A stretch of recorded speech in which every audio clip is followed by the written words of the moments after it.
On this episode, we're off to Beantown to visit TD Gardens. Let's go.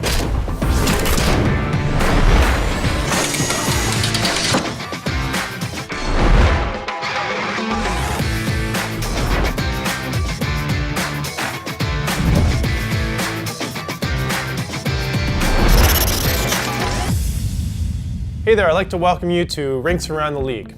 If you're just tuning in and want to know a little background on the series, click over here to watch the intro video. Today we're going to talk about TD Gardens in Boston, Massachusetts, home of the Boston Bruins. Construction of the TD Gardens started back on April 29th, 1993, and opened on September 30th, 1995, at a cost of $160 million.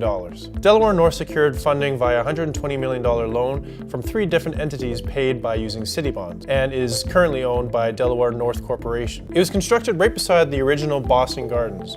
So close, in fact, that at one point during construction, it only was separated by 23 centimeters. Its NHL capacity is 17,565. Its current scoreboard measures 21 by 12 feet. Its average secondary market ticket price ranks them 3rd in the league at $243. Naming rights sees TD Bank North currently paying a reported $6 million a year for a deal that is supposed to end in the year 2025. Speaking of naming rights, it holds the record for name changes to its building. In early 2005, during a gap looking for a long-term sponsor, which would eventually become TD Bank North, the then Fleet Center decided to auction off naming rights via eBay by selling one-day naming rights to the building. From February 10th to March 13th, they sold 30 different times on eBay, with proceeds going to charities in the greater Boston area. Some names, like the Derek Jeter Center, were rejected for obvious reasons. In all these individual eBay sales totaled over $150,000 that benefited charities in Boston.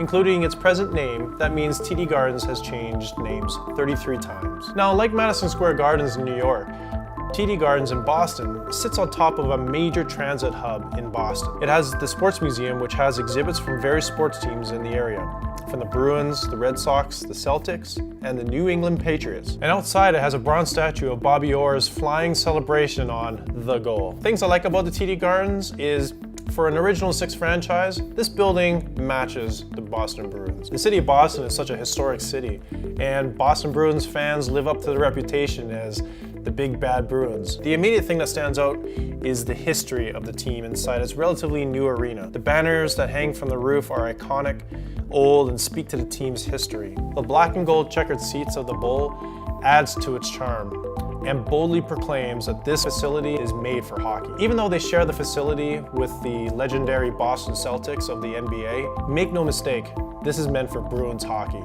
Although you can't deny the Celtics' history and their iconic banners in the roof as well. TD Gardens and the Boston Bruins have done a really good job integrating a lot of history into the walls. You have the banners obviously in the roof, but also in clubs and restaurants down below, they've integrated iconic and historic pieces of Bruins history. In fact, the old Boston marquee is integrated into one of the restaurants as part of its decor. Their team store is fairly extensive, but it's not really located inside the rink, which is kind of good and bad, but it's large in size with tons of team options. Now, TD Gardens is one of the best facilities in the NHL, and there's not much I don't like about it.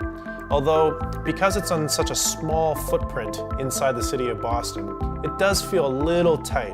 If you've never been there, you may not notice that the ice surface is actually well above ground level. In fact, when the team bus backs up into the rink, it goes up a very steep ramp, so the ice surface is actually well above ground level, which is kind of rare for some facilities. Now, my other small beef with TD Gardens is the team's entryway. Now, most NHL rinks, they have a great hallway where the team comes flying out during introductions.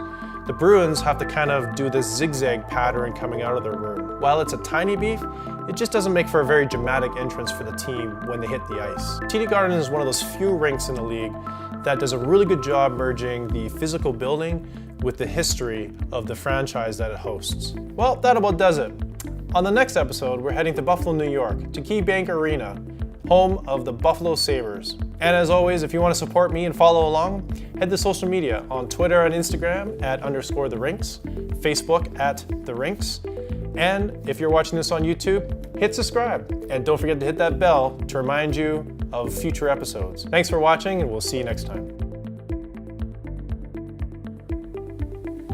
All right, so you have some Boston slang here for me you want me to read? You're gonna get this Canadian to butcher some Boston slang here. All right, wicked, synonymous with really or very, used to describe or add emphasis to an adjective. The example is, no chance I'm leaving the apartment today. It's wicked cold. Dunks, Boston's favorite coffee shop, Dunkin' Donuts, also referred to as Dunkin'. Now, I'm ashamed to say I never went to a Dunks while I was in Boston. I went to a lot of different places, but I never went to a Dunks. I did, however, go to a Dunks in Washington, D.C. There was one right outside the rink. There's a Dunkin' Donuts. Cellar, the basement. I can't find that old box anywhere. Will you go check the cellar? Now, this term we do use here in Canada, except we don't call it cellar, we call it cellar. Go down to the cellar to get something. So I've heard that one before. Grinda, a sandwich or a hoagie. Now, this one I have heard before. I went to Hartford 10 or so years ago, and we went out for subs, and they called them grindas.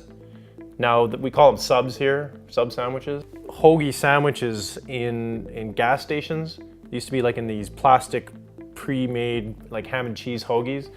And when you're a kid, like they were awesome, but I'm sure if you bought one then, it would still be good today. They're pretty gross. Bang a Yui, AKA make a U-turn. Drive past the gas station and bang a Yui. We call flipping a Yui here in Canada, I think. Doing a Yui. It's kind of the same. I think if you were to say that to someone in Edmonton, they would get that, bang a Yui. I think they would know what that means. Clicker, the remote control. Hand me the clicker, this show's awful.